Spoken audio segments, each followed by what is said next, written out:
Assalamualaikum warahmatullahi taala wabarakatuh.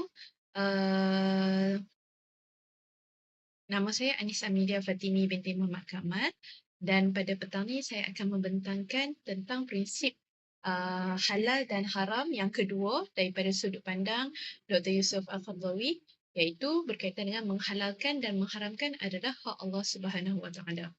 Okey, daripada tajuk tu sendiri, daripada prinsip itu sendiri, kita dapat tengok bahawa Allah Subhanahu Wa Taala adalah satu kuasa yang berautoriti penuh lah, berautoriti penuh dalam menetapkan sesuatu hukum. Hal ini berlaku disebabkan Allah lah juga yang mencipta segala sesuatu di alam semesta. Bila dia yang mencipta, dia juga yang memiliki, maksudnya dia jugalah yang berautoriti penuh dalam penetapan sesuatu hukum. Okey, daripada sekecil-kecil kuman perkara sampailah kepada sebesar-besarnya. Hukum-hukum ni dia yang menetapkannya adalah Allah Subhanahu Wa Taala. Dr. Yusuf Qaradawi juga ada berpesanlah, ada menerangkan yang manusia tak boleh menyatakan keharaman ataupun kehalalan sesuatu perkara sesuka hati. Contohnya, tanpa berpandukan kepada nas, sama ada dalil ataupun hadis, daripada Al-Quran ataupun hadis, mudah-mudah kita kata, oh ni haram, oh ni halal. Tak boleh macam tu. Okay? Sebab apa? Hak untuk menghalal dan mengharamkan sesuatu adalah hak Allah Subhanahu Wa Taala. Okay? Yang berkaitan dengan hak Allah Subhanahu Wa Taala untuk menghalal dan mengharamkan sesuatu perkara ni, kita dapat lihat dalam surah Asy-Syura ayat 21, di mana dalam petikan terjemahan kita dapat fahami, iaitu patutkah mereka mempunyai sekutu-sekutu yang menentukan mana-mana bahagian dari agama mereka sebarang undang-undang yang tidak diizinkan oleh Allah. Okay? Ada tanda soal dekat situ yang menunjukkan di mana undang-undang yang tidak diizinkan oleh Allah. Perkataan diizinkan oleh Allah SWT itu sendiri menunjukkan yang kekuasaan ke Allah lah yang mempunyai otoriti penuh dalam menetapkan sesuatu hukum ataupun undang-undang lah. Okay, ini adalah dalil yang berkaitan dengan prinsip halal dan haram yang kedua. Okay. Selain daripada tu, orang Yahudi dan Nasrani juga telah menjadikan paderi-paderi ataupun rahib-rahib, father ataupun nun yang mereka ada tu sebagai Tuhan selain daripada Allah. Okay. Golongan ahli kitab ni, dia menurut apa yang paderi ataupun rahib kata. Apa yang rahib ataupun paderi bagi instruction, mereka ikut saja. Okay. Dan bila surah At-Taubah, ada satu petikan ayat daripada surah At-Taubah yang bermaksud, yang diterjemahkan sebagai mereka menjadikan orang-orang alim Yahudi dan rahib-rahib Nasrani sebagai Tuhan selain Allah dan juga Al-Masih Putera Maryam sebagai sembahan semua tu kan. Okay? Padahal mereka hanya disuruh menyembah Tuhan yang Maha Esa. Tidak ada Tuhan selain dia, Maha Suci dia dari apa yang mereka persekutukan. Okay? So, daripada petikan ayat daripada surah At-Taubah ni, ada seorang sahabat Nabi pada masa tu, iaitu Adi.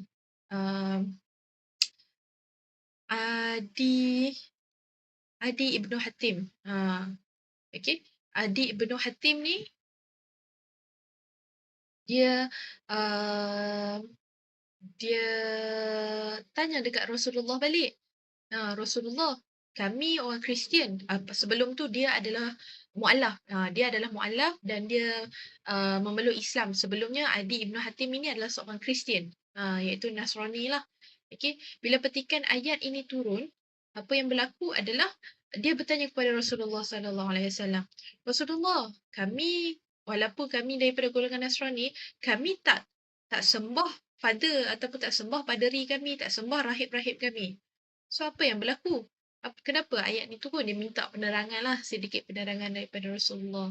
Okay? Daripada penerangan Rasulullah bersabda yang mana golongan Yahudi dan Nasrani ni, dia mengikut apa yang dikatakan halal oleh paderi ataupun rahib mereka dan apa yang haram oleh paderi dan rahib mereka. Mereka tak melihat kepada Al-Quran ataupun kitab masing-masing lah. Yang menjadikan turunnya ayat ni, At-Taubah, surah At-Taubah ini. Okay, di mana Sebagai contoh lah, sebagai contoh. Kalau kita tengok hukum perkahwinan adalah harus asalnya. Okay, ada banyak hukum harus. Tapi kalau kita tengok daripada agama Kristian, ada yang ortodoks tu yang kalau nak jadi biarawan atau biarawati, dia ditegah untuk berkahwin.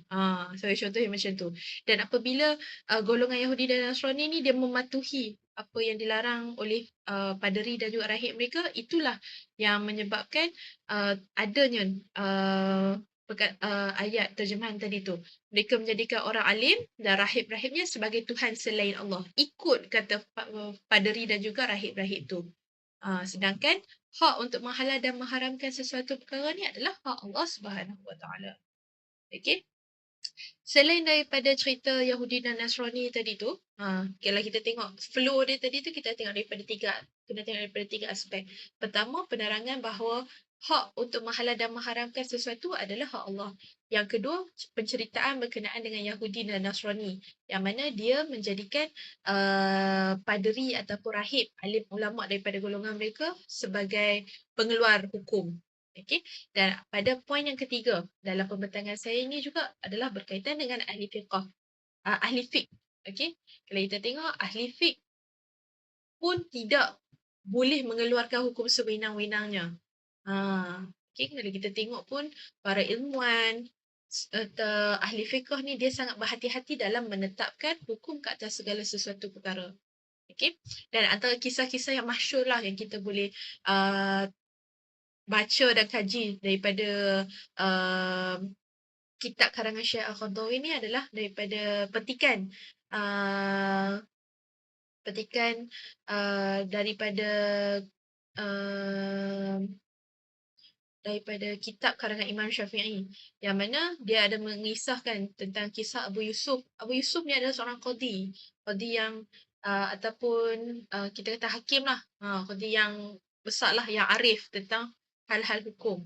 Tapi apabila ditanyakan tentang sesuatu perkara, dia dengan tidak mudah dan tak sewenang-wenangnya mengatakan itu halal atau haram.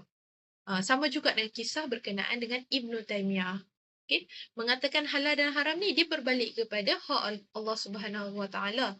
Okay. Dan dalam kaedah fiqh, usul fiqh pun kita dah tengok kaedah penetapan sesuatu hukum tu dia bukannya secara membabi buta ataupun membuta tuli. Okay. Dia ada kaedah dia. Mula-mula kena rujuk kepada ayat-ayat Al-Quran. Kalau daripada ayat Al-Quran, kena tengok kepada hadis. Daripada hadis kita ada ijma', qiyas dan sebagainya. Tingkat-tingkat kaedah pengeluaran ataupun istinbat sesuatu hukum yang menunjukkan pengeluaran sesuatu hukum tu tak boleh dilaksanakan sewenang-wenangnya. Dia kena ada satu sandaran dalil. Dalil daripada Al-Quran ataupun sunnah yang paling kukuh untuk mengeluarkan sesuatu hukum. Dan dalil-dalil itu juga adalah sebenarnya daripada Allah Subhanahu Wa Taala. Okay? Secara kesimpulannya, keseluruhan hukum berkenaan dengan halal dan haram ini bukanlah hak milik manusia untuk mengeluarkannya. Hak penentuan halal dan haram ini adalah hak milik Allah SWT. Okay? Hak milik Allah SWT. Okay? Dan manusia tak boleh sewenang-wenangnya mengeluarkan sesuatu hukum. Jadi kita kena tengok balik kaedah usul fiqh dalam mengistimbat sesuatu hukum itu sendiri. Okay? Yang tu saja daripada saya. Terima kasih. Assalamualaikum.